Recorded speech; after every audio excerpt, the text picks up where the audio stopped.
Hey guys, John here with AccessoryGeeks.com. As you see in front of you, we have the new HTC HD7 from T-Mobile. This is a new Windows Phone 7, so we're pretty excited first for getting the phone and then to actually be able to give you guys videos on the UI and how it performs before you guys actually go out and make the purchase. So the first of these videos that I want to do is going to cover the UI, really basic elements of the phone, what you can expect while you're using it, and from there I'll go into applications, messaging, internet browsing, videos, pictures, and whatnot. But first and foremost, I just want to give you guys a quick overview of the UI.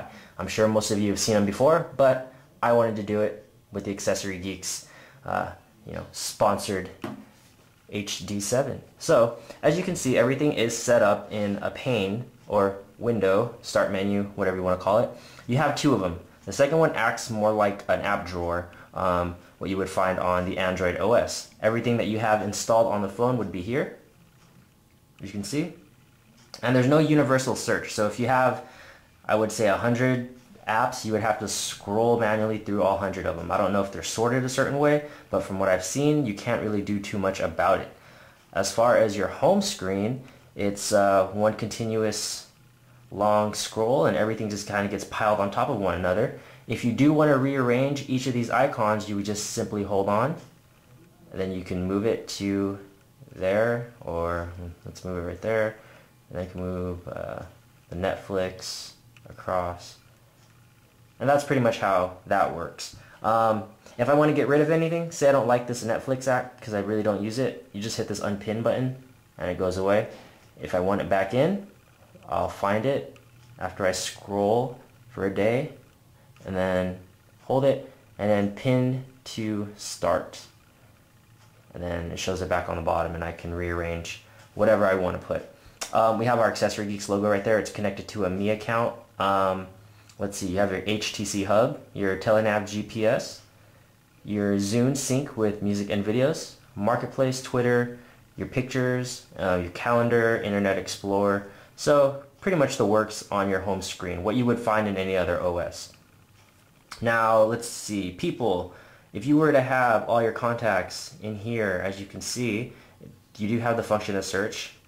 So if I hit the search button, whoever comes up and I can just, type in the name and they would show up. Messaging is messaging. I'll go through that later. Let's see, what else? Internet Explorer. Obviously it runs Internet Explorer, not Safari or Google, but pretty robust. I guess it doesn't support Flash. That's one of the downfalls of Windows Phone 7. Also with iPhone, but I think iPhone has Skyfire now, so I'm not too sure. But that's internet browsing. You have your Xbox Live. We haven't had ours set up yet, but you have all these cool games you can download. I downloaded Earthworm Jim already. I'll have a video on how that plays later on.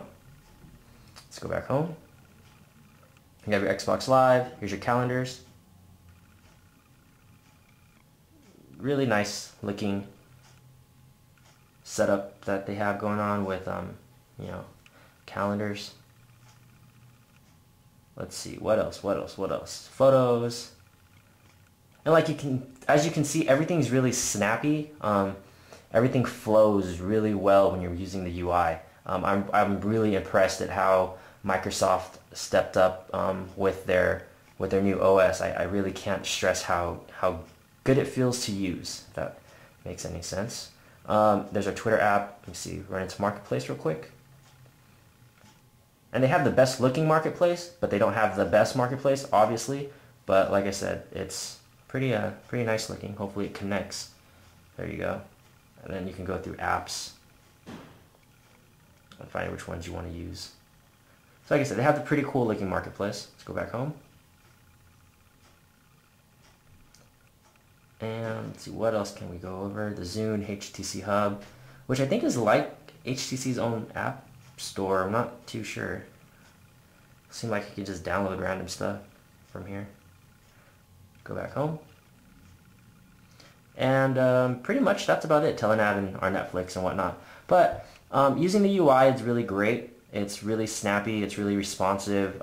If you want to change the colors, like I said, you can go into settings. And you have all the access to your themes is what it's called. Let me go ahead and just change it to, let's change it to dark. There you go. So it's kind of cool how easy it is. From what I've seen, you can't put a background on the back of this theme. Any picture that you save as a wallpaper simply goes to this little guy right here. So kind of cool, I guess. But that is going to be the quick run through of the Windows Phone UI. Pretty robust, pretty innovative as far as how they're taking care of where they want to put out their apps and how they're arranging everything. It could be better, but also it could be and was a lot worse. So they really did step up their game as far as providing us with a really good OS and a really user-friendly OS. So that's going to wrap up this video. I'm going to go ahead and get started on some other ones. If you guys have any questions or want me to go over anything else, let me know in the comments and I'll get those started for you. Until next time, this is John with AccessoryGeeks.com reminding you, you got it from a geek.